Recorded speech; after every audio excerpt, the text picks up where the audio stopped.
صحابہ نے سمامہ بن اسال جو کہ یمامہ کا سردار تھا اس کو مسجد نبوی کے ستون کے ساتھ لا کے باندھ دیا۔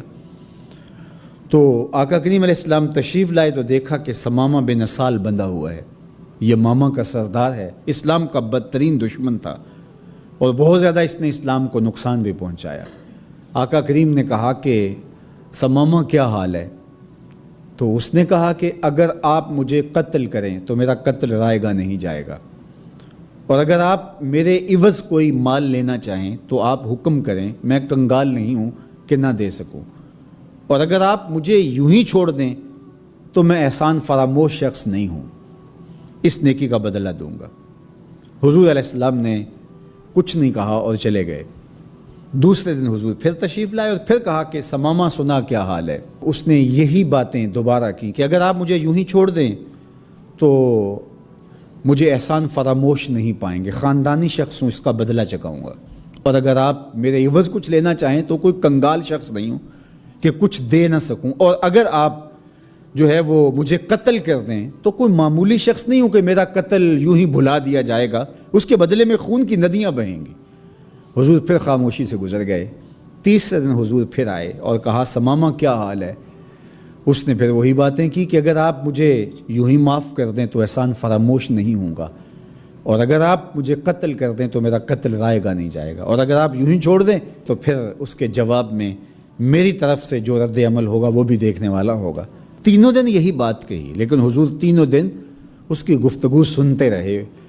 اچھا موقع ہے، ایک شخص آیا ہے اور بدترین دشمن ہے، اس کی کونسلنگ کی جائے، اس کو سمجھایا جائے، لیکن ساری باتیں باتوں سے نہیں ہوتی، کچھ نگاہوں کے فیصلے بھی ہوتے ہیں۔ تیرا علاج نظر کے سوا کچھ اور نہیں۔ حضور نے کچھ نہیں کہا، اور تیسرے دن جب حضور نے کہا کہ اس کی رسیاں کھول دو تو اس کی رسیاں کھول دی گئی، تو وہ باہر جاتا ہے، قدم اندر کو اٹھتے ہیں۔ حضور نے تو چھوڑ دیا، لیکن اب وہ جائے تو کہاں جائے؟ پر کاٹ کے میرے کہا صیاد نے مجھ سے، جا تجھے کشمکش دہر سے آزاد کیا۔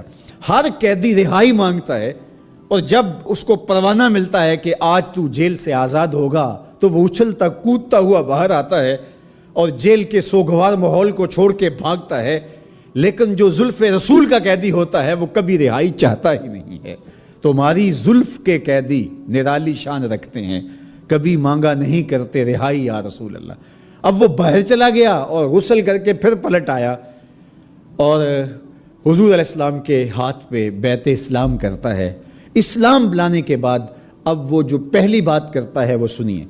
وہ کہتا ہے حضور مجھے سب سے زیادہ اگر کوئی برا دین لگتا تھا تو وہ دین اسلام تھا، لیکن اب میری کیفیت قلب یہ ہے جتنا پیارا دین دین اسلام لگتا ہے کوئی اور دین ہے ہی نہیں، اور جتنے بھی دنیا پہ شہر موجود تھے مجھے شہر مدینہ ان میں سے معاذ اللہ اچھا نہیں لگتا تھا، لیکن اب میری کیفیت یہ ہے جنوں ویکھ کے اکھیاں ٹھر دیاں نے، جنوں ویکھ کے ٹھردا سینہ ہے، ربا تیری ساری خدائی وچوں بس اکو شہر مدینہ ہے۔ تیسری بات اس نے حضور کے چہرہ انور کے بارے میں کہی کہ پہلے آپ کے بارے میں میری رائے اچھی نہیں تھی، اور اب آپ کے چہرے کو دیکھتا ہوں تو ٹھنڈ پڑتی ہے، روح کو قرار ملتا ہے، ایسا سونا اور حسین چہرہ مجھے کائنات میں کہیں دکھائی نہیں دیتا۔ مکھ چند بدر شاہ شانی ہے، متھے چمک دی لاٹ نورانی ہے، کالی زلف تے اکھ مستانی ہے، مخمور رکھی ہن مد بھریاں۔ اب اسلام لانے کے بعد جو فوری تبدیلی اس نے محسوس کی اس کو بیان کیا۔ حضور کائنات میں سب سے محبوب چہرہ اگر مجھے نظر آتا ہے تو وہ آپ کا ہے۔ تو ادھر ایمان لایا اور ادھر دل میں یہ تغیر اور یہ تبدیلی پیدا ہوئی۔ تو ایمان کے ساتھ جڑی ہوئی محبت ہے، جب محبت ہوگی تو پھر ایمان ہوگا، اور اگر محبت نہیں ہے تو ایمان کی نفی کر دے گی۔ لا یؤمن احدکم حتی اکون احب الیہ من والدہ و والدہ والناس اجمعین۔ محمد کی محبت دین حق کی شرط اول ہے، اسی میں ہو اگر خامی تو سب کچھ نامکمل ہے۔ تو محبت حضور علیہ السلام کی یہ تقاضائے دین ہے، یہ منشاء ایمان ہے۔ کریم کے منہ سے جو نکلتا تھا حق نکلتا تھا۔ حضور علیہ السلام جب گفتگو ارشاد فرماتے تو حضرت عبداللہ ابن عمر رضی اللہ تعالی عنہ اس کو لکھ لیتے۔ بعض صحابہ نے کہا حضور کبھی غصے میں ہوتے ہیں، حضور کبھی مزاح فرما رہے ہوتے ہیں، اور تم لکھ لیتے ہو، بعد میں آنے والے تو یہ تمیز نہیں کر پائیں گے کہ حضور نے یہ بات غصے میں کہی تھی یا حضور نے مزاح میں فرمایا تھا۔ تو حضرت ابن عمر نے لکھنا چھوڑ دیا۔ آقا کریم گفتگو فرمانے لگے تو دیکھا آج ابن عمر نہیں لکھ رہے، تو حضور نے فرمایا ابن عمر لکھتے کیوں نہیں ہو؟ عرض کی حضور مجھے پاس کے بعد صحابہ نے منع کر دیا ہے کہ آپ کبھی غصے میں ہوتے ہیں کبھی مزاح فرما رہے ہوتے ہیں۔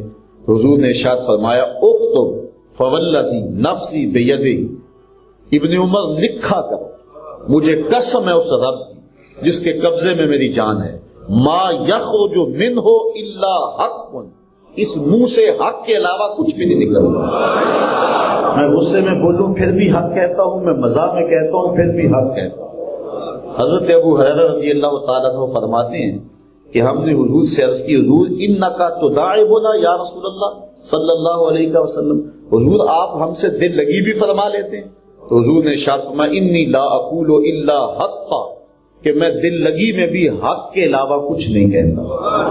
ہم لوگ مزاح میں کوئی بات کریں تو بعد میں پریشانی ہوتی ہے کہ یہ بات نہیں کہنی چاہیے تھی، غصے میں کر جائیں تو پچھتاوا ہوتا ہے، بعد میں معذرت کرتے پھرتے، لیکن اللہ نے اپنے محبوب کو تبا کا وہ نور نصیب فرمایا ہے، اور آقا کریم علیہ الصلوۃ والسلام کو وہ اعتدال نصیب فرمایا ہے کہ حضور غصے میں فرما رہے ہوں پھر بھی حق فرماتے ہیں، مزاح میں کہہ رہے ہوں پھر بھی حضور حق ہی فرماتے ہیں۔ ایک صحابی حضور کی خدمت میں حاضر ہوا، اس نے سفر پہ جانا تھا، عرض کرتا ہے حضور مجھے آپ کوئی اونٹ عطا کر دیجیے۔ تو حضور نے فرمایا میں تو اونٹ کا بچہ دوں گا۔ اس نے عرض کی حضور میں نے بچے کو کیا کرنا ہے، میں نے لمبے سفر پہ جانا ہے، سامان بھی ہے اور میں خود بھی ہوں۔ فرمایا میں تو اونٹ کا بچہ دوں گا۔ تو پھر حضور نے فرمایا کہ کوئی اونٹ ایسا ہے جو کسی اونٹ کا بچہ نہ ہو؟ تو یہ مزاح ہے اور سوائے حق کے اور کچھ بھی نہیں۔